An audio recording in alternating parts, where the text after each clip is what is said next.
الحمد لله نحمده ونستعينه ونستغفره ونؤمن به ونتوكل عليه ونعوذ بالله من شرور أنفسنا ومن سيئات أعمالنا من يهده الله فلا مضل له ومن يضلل فلا هادي له ونشهد أن لا إله إلا الله وحده لا شريك له ونشهد أن سيدنا ومولانا محمدا عبده ورسوله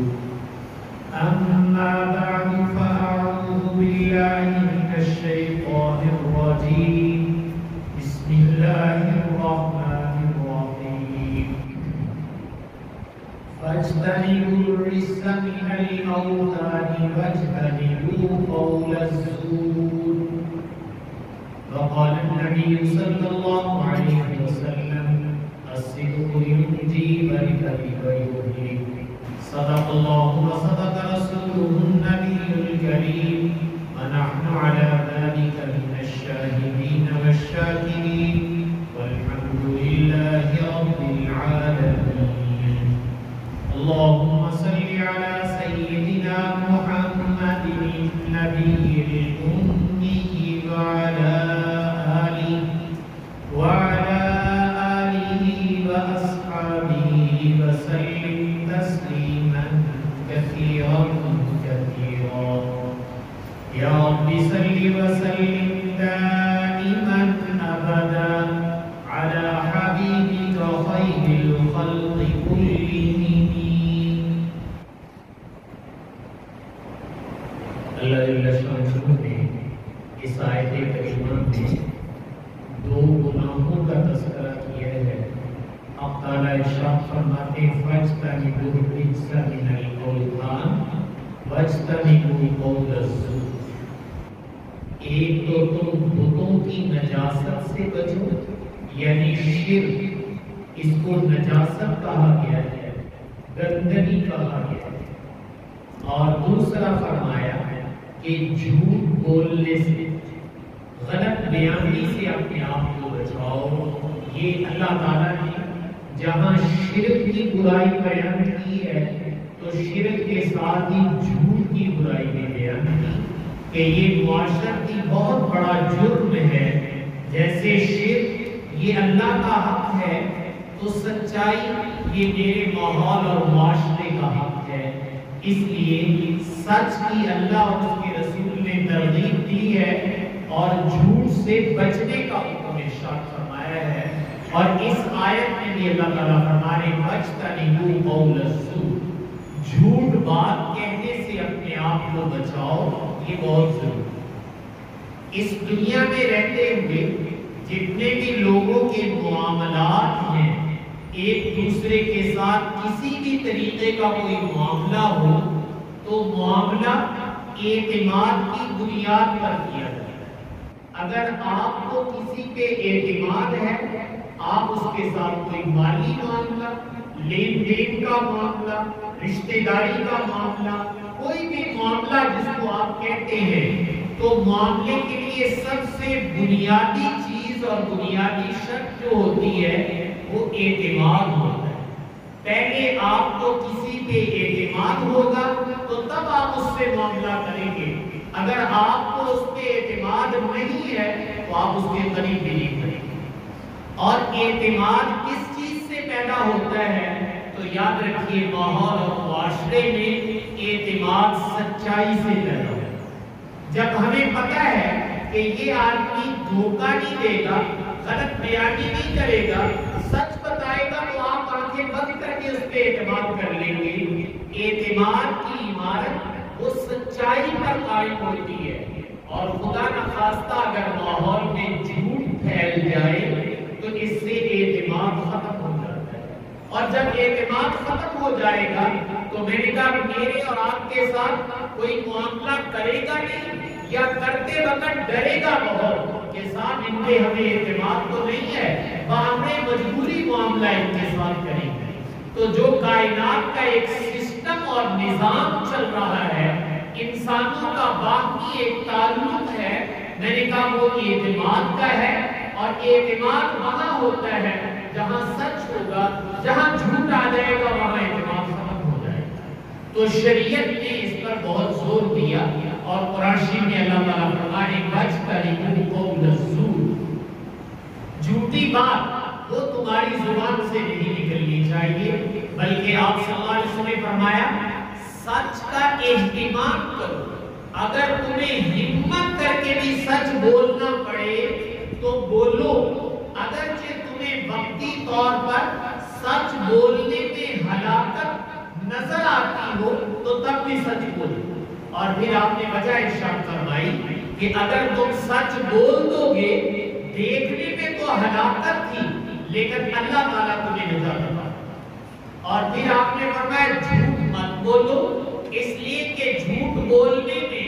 وقتی طور پر تمہیں نجات بھی نظر آئے تو یاد رکھنا انجام اس کا ہلاک۔ تو اس لیے آپ صلی اللہ علیہ وسلم نے سچ بولنے کے لیے یہ فرمایا کہ ہمت کر کے بھی بولنا پڑے اور ظاہر کے خلاف بھی نظر آتا ہو تو تب بھی تمہیں سچ بول دینا چاہیے۔ رسول پاک صلی اللہ علیہ وسلم کے صحابی ہیں حضرت کعب بن مالک رضی اللہ تعالیٰ عنہ، جب آپ صلی اللہ علیہ وسلم غزوہ تبوک پر تشریف لے گئے تو آپ نے تمام صحابہ کو حکم دیا تھا کہ تم لوگ سارے کے سارے چلو ہمارے ساتھ۔ تو حضرت کعب اور ان کے ساتھ دو صحابی اور ہیں، یہ پیچھے رہ گئے تھے، اور حضرت کعب رضی اللہ تعالیٰ عنہ کو اللہ تعالیٰ نے مالی فراوانی، صحت، سب کچھ دے رکھا تھا۔ جب آپ صلی اللہ علیہ وسلم واپس آئے تو جو منافقین تھے انہوں نے رسول پاک صلی اللہ علیہ وسلم کی خدمت میں آ کر جھوٹی قسمیں کھائیں کہ یا رسول اللہ ہمیں جو ہے عارضہ پیش آ گیا، فلاں عذر پیش آ گیا، اس وجہ سے نہیں آ سکے، وگرنہ ہمارا دل چاہتا تھا ہم آپ کے ساتھ جائیں۔ یہ جھوٹی قسمیں کھائیں۔ حضرت کعب رضی اللہ تعالیٰ عنہ رسول پاک صلی اللہ علیہ وسلم کی خدمت میں آئے، آ کر عرض کیا اللہ کے رسول، اللہ تعالیٰ نے مجھے زبان کی فصاحت عطا کی ہے، اگر میں بھی کوئی بہانہ بنانا چاہوں، اگر کوئی دنیا کا آدمی ہوتا تو میں اپنی باتوں سے اس کو خوش کر دیتا، لیکن چونکہ آپ اللہ کے رسول ہیں، اگر آپ کے سامنے میں نے جھوٹ بولا تو اللہ نے آپ کو وحی سے بتلا دینا، میں سچ بتاتا ہوں، مجھے کوئی رکاوٹ نہیں تھی سوائے غفلت اور سستی کی اور کچھ نہیں۔ تو آپ صلی اللہ علیہ وسلم نے فرمایا اچھا، تو اس کے بعد آپ صلی اللہ علیہ وسلم نے حکم دے دیا کہ ان کے ساتھ سوشل بائیکاٹ کر دیا۔ 40 دن تک بائیکاٹ رہا، پھر 10 دن ان کی بیویوں سے بھی کہا ان سے الگ ہو جاؤ، اور اس کے بعد پھر اللہ تعالیٰ نے وحی نازل کی وَعَلَى الثَّلَاثَةِ الَّذِينَ خُلِّفُوا، ان 3 آدمیوں کے بارے میں جو پیچھے رہ گئے تھے، ان کی توبہ کی قبولیت کا اعلان اللہ نے خود قرآن میں کیا، اور جب اللہ نے توبہ کا اعلان کیا ان کو بلایا گیا، مبارکبادی کی، اللہ تعالیٰ نے حالات کو بہت بہتر کر دیا۔ تو حضرت کعب فرمایا کرتے تھے کہ اسلام لانے کے بعد مجھے جس نیکی پر سب سے زیادہ خوشی ہوئی کہ وہ نیکی تھی جو میں نے حضور کے سامنے سچ بول کر اپنے جرم کا اعتراف کیا۔ تو سچ کے بارے میں آپ نے فرمایا ان صدق یؤتی، کہ جو سچ ہے یہ گارنٹی ہے کہ تمہیں نجات دے گا، وَإِنَّ الْكَذِبَ يُهْلِكُ، اور یہ بھی گارنٹی ہے کہ تم اگر جھوٹ بولو گے تو وہ تمہیں ہلاک اور برباد کرے گا۔ تو اس لیے بھائی میرا آپ کا دین وہ سچائی کی تعلیم دیتا ہے اور جھوٹ سے بہت نفرت دلاتا ہے۔ رسول پاک صلی اللہ علیہ وسلم سے سوال کیا گیا یا رسول اللہ یہ بتائیے مومن بزدل ہو سکتا ہے؟ تو آپ نے فرمایا ہاں، بعض مومن بزدل بھی ہوتے ہیں، پوکر جنوں سے کہتے تو بزدل بھی ہو سکتا ہے۔ پھر پوچھا گیا یا رسول اللہ کیا مومن بخیل بھی ہو سکتا ہے، کنجوس جسے ہم کہتے ہیں؟ آپ نے فرمایا ہاں، بعض لوگ کنجوس بھی ہوتے ہیں، بخیل بھی ہو سکتے ہیں۔ پھر تیسرا سوال کیا گیا یا رسول اللہ یہ بتائیے کہ مومن جھوٹا بھی ہو سکتا ہے؟ تو آپ صلی اللہ علیہ وسلم نے فرمایا کہ مومن جھوٹا نہیں ہو سکتا، مومن جھوٹا نہیں ہو سکتا، وہ بخیل ہو، وہ بزدل ہو، اور کمزوریاں تو مومن میں ہو سکتی ہیں لیکن مومن جھوٹا نہیں ہوتا۔ تو آپ صلی اللہ علیہ وسلم نے فرمایا کہ مومن جھوٹا نہیں ہوتا، باقی سب کچھ ہو سکتا ہے لیکن ایمان والا ہو اور جھوٹ بولے ایسے نہیں ہو سکتا۔ اس لیے کہ ایک روایت میں آپ نے فرمایا ایمان اور جھوٹ میں تضاد ہے، یہ دونوں ضدین ہیں، اور ایک روایت میں آپ نے فرمایا ایمان جھوٹ سے بہت دور ہے، ان دونوں میں بہت فاصلہ ہے۔ اس لیے مومن جو ہے وہ جھوٹا نہیں ہو سکتا، وہ بخیل بھی ہو سکتا ہے، بزدل بھی ہو سکتا ہے لیکن جھوٹا نہیں ہو سکتا۔ ایک دفعہ رسول اللہ صلی اللہ علیہ وسلم تشریف فرما تھے، آپ نے فرمایا الا انبئکم باکبر الکبائر، کیا میں تمہیں نہ بتلاؤں بڑے بڑے کبیرہ گناہ کون سے ہیں؟ صحابہ کرام نے عرض کیا یا رسول اللہ بتائیے، تو آپ نے ارشاد فرمایا الاشراک باللہ، اللہ کے ساتھ کسی کو شریک ٹھہرانا یہ بہت بڑا جرم ہے، اور اسی طرح آپ نے فرمایا وعقوق الوالدین، والدین کی نافرمانی کرنا یہ بہت بڑا کبیرہ گناہ ہے۔ اس کے بعد صحابہ فرماتے ہیں کہ آپ صلی اللہ علیہ وسلم کیوں پیچھے ٹیک لگائے بیٹھے تھے، پھر ایک دم سیدھے ہوئے اور سیدھے ہو کر پھر آپ نے فرمایا کہ جو تیسرا بڑا گناہ ہے، آپ نے فرمایا وقول الزور وشہادت الزور، وقول الزور وشہادت الزور، قول الزور وشہادت الزور، جھوٹ بولنا اور جھوٹی گواہی دینا۔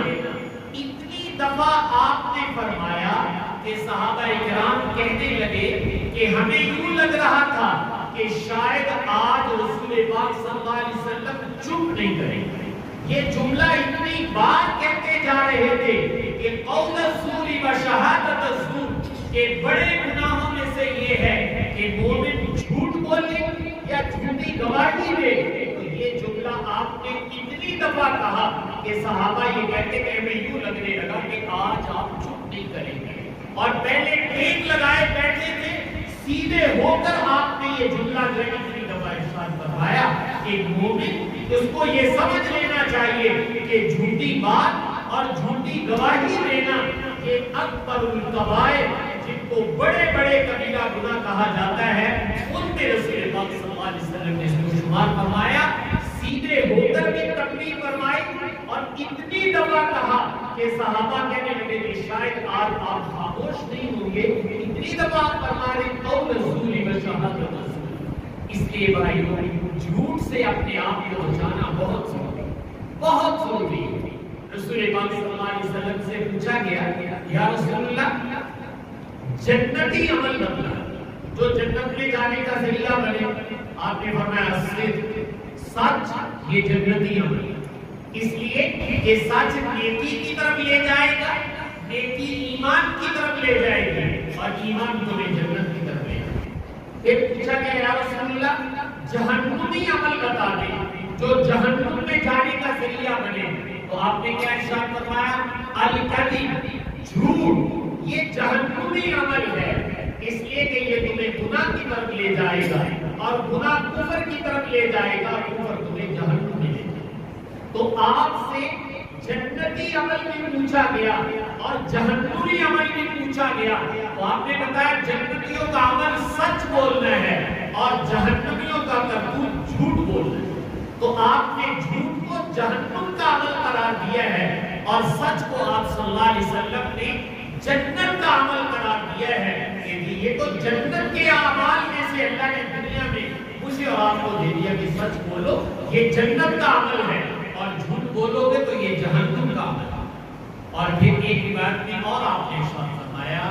آپ نے فرمایا کہ انسان جھوٹ بولتا ہے اور جھوٹ اس کو برائی کی طرف لے جاتا ہے، اور فرمایا وہ جھوٹ بولتا رہتا ہے مسلسل حتیٰ کہ اللہ کے کاغذوں میں اسے جھوٹا لکھ دیا جاتا ہے کہ یہ اللہ کی نظروں میں جھوٹا بن گیا۔ اور فرمایا انسان سچ بولتا ہے، سچ نیکی کی طرف لے جاتا ہے، یہ سچ بولتے بولتے اللہ تعالیٰ اپنے کاغذوں میں اس کو صدیق لکھ دیتے ہیں، اللہ کی نظروں میں یہ صدیق یعنی سچا بن جاتا ہے۔ تو اس لیے بھائیو سچ بولیں گے تو میں اور آپ اللہ کے کاغذوں میں اللہ کی نظروں میں صدیق لکھ دیے جائیں گے، اور صدیقین کا مرتبہ انبیاء کے بعد ہے۔ اولئک الذین انعم اللہ علیہم من النبیین والصدیقین، نبیوں کے بعد اللہ نے صدیقین کا درجہ رکھا ہے۔ تو سچ بولنے سے انسان وہ صدیقین کے مقام پر پہنچ جاتا ہے۔ تو اللہ کی نظروں میں اور آپ سچے بن جائیں، اس کا طریقہ یہ کہ سچ کو اپناؤ اور جھوٹ سے میں اور آپ اپنے آپ کو بچائیں۔ یہ زبان کا وہ گناہ ہے جس سے میں نے کہا انسان ہلاک ہو جاتا ہے، برباد ہو جاتا ہے۔ رسول پاک صلی اللہ علیہ وسلم نے اس میں کتنی احتیاط بتلائی ہے، دو باتیں آپ نے ارشاد فرمائی۔ ایک تو آپ نے فرمایا کہ کفا بالمرء کذبا ان یحدث بکل ما سمع، آدمی کے جھوٹا ہونے کے لیے یہ کافی ہے کہ وہ ہر سنی سنائی بات آگے کر دیا۔ حالانکہ وہ جھوٹ بول نہیں رہا، وہ کہتا میں نے جو سنا وہ کہہ رہا ہوں۔ آپ نے فرمایا یہ تو جھوٹا بنانے کے لیے کافی ہے، ہر سنی ہوئی بات آگے کرنے کی اجازت نہیں ہے جب تک کہ تمہیں تصدیق اور تسلی نہ ہو کہ بھئی یہ بات سچی ہے، پھر تو آپ آگے کریں۔ اگر بات کے سچی ہونے کا آپ کو علم نہیں ہے، صرف سننے کے بعد آگے کرنا، تو آپ صلی اللہ علیہ وسلم فرما رہے کفا بالمرء کذبا، آدمی کے جھوٹا بننے کے لیے کافی ہے کہ سنی سنائی بات کو آگے کریں۔ آج میرا آپ کا ماحول اگر ہم دیکھیں تو ہمیں یہی نظر آئے گا، ادھر سے سنی نہیں اور ادھر سے زبان پہ آئی نہیں، بات کی بیک گراؤنڈ کیا ہے، کس پس منظر میں کہی گئی، اس کو میں اور آپ تحقیق کرنے کے لیے تیار نہیں ہے۔ تو یہ میرے اور آپ کے ماحول اور معاشرے میں جھوٹ پھیلتا جا رہا ہے، پھیلتا جا رہا ہے، اور میڈیا نے تو کمال کر کے رکھ دی ہے کہ جتنا جھوٹ بول سکتے ہو بولو تاکہ لوگ تمہاری خبریں سنیں۔ بھائی یہ کام نہیں ہونا چاہیے۔ مومن کی زبان پہ ایسے مومن جھوٹا نہیں ہوتا ہے، وہ سچ بات کہتا ہے، نہیں تو خاموش بس۔ تو آپ نے فرمایا ایک احتیاط تو یہ کرو، ایسے نہ ہو کہ ہر سنی سنائی بات کر دو تو یہ تمہارے جھوٹا بننے کے لیے کافی ہے، تمہیں اللہ کے ہاں جھوٹا سمجھا جائے گا کہ تم ہر سنی سنائی بات جو ہے اس کو آگے نقل کر دیتے ہو۔ تو رسول پاک صلی اللہ علیہ وسلم نے یہ احتیاط بتلائی کہ جب تک تمہیں تصدیق اور تسلی نہ ہو جائے اس وقت تک بات کو آگے نقل نہیں کرنا چاہیے۔ اس سے رسول پاک صلی اللہ علیہ وسلم نے منع فرمایا ہے مگر نہ جھوٹ پھیل جائے۔ اور اسی طریقے سے رسول پاک صلی اللہ علیہ وسلم نے اپنی امت کو جھوٹ سے بچانے کے لیے ایک بات ارشاد فرمائی۔ آپ نے فرمایا کہ مزاح میں، جس کو میں اور آپ مذاق کہہ دیتے ہیں، آپ نے فرمایا مزاح کے اندر بھی تمہیں جھوٹ بولنے کی اجازت ہے۔ تم آپس میں دل لگی کر رہے ہو، دھوکہ دینا مقصود نہیں ہے، صرف ذرا دل لگی کرنا مقصود ہے کہ چلو جی تھوڑی دل لگی کر لیے۔ تو آپ نے فرمایا جب تم دل لگی کر رہے ہو، دل لگی کی حالت میں بھی جھوٹ بولنے کی تمہیں اجازت نہیں ہے۔ جو دین مزاح کے اندر بھی جھوٹ نہ بولنے دے،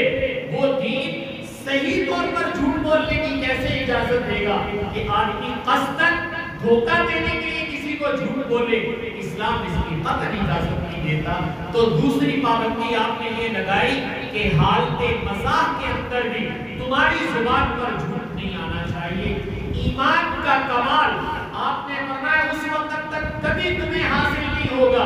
نہ حالت مزاح میں جھوٹ آئے نہ جھگڑے کے وقت جھوٹ آئے۔ جھگڑے میں بھی انسان حد سے باہر نکل جاتا ہے اور مزاح میں بھی بعض دفعہ اس طرح کی بات کر جاتا ہے۔ تو آپ نے فرمایا ایمان کا کمال تمہیں نہیں مل سکتا جب تک کہ تم جھگڑے میں اور حالت مزاح، جس کو تم مذاق کہتے ہو، اس میں بھی تمہاری زبان پر جھوٹ نہیں آنا چاہیے۔ یہ آپ کی احتیاط بتلائی ہے کہ تمہارا مذہب تو ہر سنی سنائی بات بھی آگے نقل نہیں کرنے دیتا ہے اور حالت مزاح میں بھی تمہیں غلط بیانی کرنے کی اجازت نہیں دیتا، بلکہ اس سے بھی بڑھ کر ایک روایت میں آپ نے فرمایا آپ اپنی کسی صحابیہ کے گھر تشریف لے گئے تو خاتون نے اپنے چھوٹے بچے کو بلایا، کہا بیٹا ادھر آؤ تو میں چیز دوں گی۔ اور وہ آئے تو آپ صلی اللہ علیہ وسلم نے پوچھا کیا چیز دینے کا ارادہ ہے؟ عرض کیا یا رسول اللہ میرے پاس ایک کھجور تھی، میں نے وہ کھجور اس کو دینی تھی۔ تو آپ نے ارشاد فرمایا اگر تم کھجور نہ دیتی، ویسے بچے کو بہانہ لگا کر بلاتی کہ بیٹا ادھر آؤ تمہیں کوئی چیز دوں گا، اور بچہ آ جاتا اور تمہارا کوئی چیز دینے کا ارادہ نہ ہوتا تو اللہ کے ہاں تم جھوٹی نکلی۔ ایک چھوٹا معصوم بچہ شریعت اس کے ساتھ بھی جھوٹ کہنے کو اور وقتی طور پر جس کو آپ ڈھک دباؤ کہتے ہیں اس کی اجازت نہیں دیتی۔ یہ جائے کہ بڑوں کے ساتھ قصداً جھوٹ بولا جائے تو ایسا نہیں کرنا چاہیے۔ اس لیے جھوٹ سے شریعت نے اتنا بچایا ہے کہ شاید کسی اور عمل سے اتنا نہیں کرنا۔ ایک صحابی آئے اور انہوں نے آ کر عرض کیا یا رسول اللہ میرے اندر یہ برائی بھی ہے، یہ برائی بھی ہے، یہ برائی بھی ہے، 4 برائیاں نقل کی، ایک ان میں سے جھوٹ تھا۔ عرض کیا یا رسول اللہ اس وقت میں ایک گناہ چھوڑ سکتا ہوں، بتائیں 4 گناہوں میں سے کون سا چھوڑوں؟ بس آپ جو حکم فرمائیں گے میں نے کہہ دیا میرے اندر یہ 4 برائیاں ہیں، ان میں سے ایک چھوڑا۔ تو آپ نے فرمایا اچھا تم جھوٹ چھوڑ دو، بس باقی کرتے رہو، صرف جھوٹ چھوڑ دو۔ وہ صحابی کہتے ہیں کہ میں نے وعدہ کر لیا کہ یا رسول اللہ جھوٹ نہیں ہوگی۔ اب جب میں گھر گیا باقی برائیوں کو دل چاہے کرنے کے لیے کہ فلاں گناہ جو عادت تھی کہنے لگے، جب میں کرنے لگتا تو فوراً خیال آتا کہ صبح کو سرور کونین صلی اللہ علیہ وسلم کی خدمت میں جاؤں گا تو آپ نے اگر پوچھ لیا ہاں بھائی فلانا کام کیتا سی تو میں نے تو وعدہ کیا ہوا ہے کہ میں نے جھوٹ نہیں بولنا، مجھے حضور کے سامنے اقرار کرنا پڑے گا، اور جب یہ سوچ آتی تو گناہ سے بچ جاتی۔ اللہ نے باقی گناہوں سے بھی بچا لیا، اور صبح کو آئے اور آ کر رسول پاک صلی اللہ علیہ وسلم کے دست اقدس کو بوسہ دیا اور کہا یا رسول اللہ میرے ماں باپ آپ کے قربان، آپ نے ایک ایسا گناہ چھڑایا جیسے باقی گناہ سارے چھوڑے، باقی گناہوں سے بھی اللہ نے مجھے بچا لیا۔ تو اس لیے میں عرض کر رہا ہوں بھائیو، اپنے ماحول میں سچ کو، رواج کو اور جھوٹ اس سے اپنے آپ کو بچاؤ۔ ایسے نہ ہو کہ ہم جھوٹ کی طرف چلے جائیں، اگر جھوٹ کی طرف چلے گئے تو اس کو آپ نے فرمایا تھا کہ ان الکذب یہلک، یاد رکھنا کہ جھوٹ جو ہے یہ سراسر ہلاکت ہی ہلاکت۔ ایک اور روایت میں آپ نے ارشاد فرمایا کہ اگر کوئی آدمی دوسروں کو ہنسانے کے لیے جھوٹ بات کہہ دے، بھئی چلو سارے ہسبینڈ ایک کری کوئی جھوٹ بات کہہ دی تو آپ نے فرمایا ویلن ویلن ویلن، یہ تباہ ہو گیا، برباد ہو گیا، لوگوں کو ہنسا رہا ہے اور خود اپنے آپ کو جھوٹا بنا۔ تو فرمایا دوسروں کو ہنسانے کے لیے جھوٹ بولنے والا، آپ نے 3 دفعہ اس شخص کے بارے میں فرمایا ویلن کہ یہ ہلاک اور برباد ہو گیا جو دوسروں کو ہنسانے کے لیے جھوٹ بولتا ہے۔ تو اسلام نے ہنسانے کے لیے مزاح کے طور پر کوئی اور غرض سنی سنائی بات، یہ جو جھوٹ کی صورتیں ہو سکتی تھی، اسلام نے ان تمام میں پابندی لگائی ہے کہ مسلمان وہ کبھی بھی اپنی زبان سے جھوٹ نہیں بولے گا۔ اور جھوٹ کی نحوست کیا ہوتی ہے، اس کے برے اثرات کیا پڑتے ہیں، تو آپ صلی اللہ علیہ وسلم نے ارشاد فرمایا کہ جب کوئی شخص جھوٹ بولتا ہے اس کے منہ سے ایک بدبو نکلتی ہے جس کا احساس فرشتوں کو ہوتا ہے، اور فرشتوں کو وہ بدبو اتنی زیادہ محسوس ہوتی ہے کہ فرشتے جو اس کے پاس ہوتے ہیں وہ اس بدبو سے بچنے کے لیے اس سے 1 میل دور چلے جائیں، اتنی بدبو سے نکلتی ہے۔ چونکہ بھائیوں آج مجھے اور آپ کو احساس نہیں ہے، جو احساس نبی کی ناک کو ہے، نبی کی آنکھ کو ہے، نبی کے کان کو ہے، وہ احساس میری ناک میں نہیں ہے، وہ احساس میری کان میں نہیں ہے، وہ میری آنکھ میں نہیں ہے۔ فرشتوں کو نبی دیکھتے، میں اور آپ نہیں دیکھتے، وہ یہ بتا رہے کہ جب تم اپنی زبان سے جھوٹ بولتے ہو تو فرشتے اس کی بدبو کی وجہ سے دور بھاگتے ہیں۔ تو بھائیو جس ماحول میں جھوٹ ہی جھوٹ ہوگا تو ذرا اندازہ لگاؤ وہاں روحانی طور پر کتنی بدبو اور تعفن پیدا ہوگا۔ اس لیے اپنے ماحول میں سچائی کو وجود دینا یہ بہت ضروری ہے، اور قرآن نے اس کا حکم دیا ہے یا ایھا الذین آمنوا اتقوا اللہ وکونوا مع الصادقین، جو سچے ہیں ان کے ساتھ رہا کرو تاکہ تمہارے اندر بھی سچائی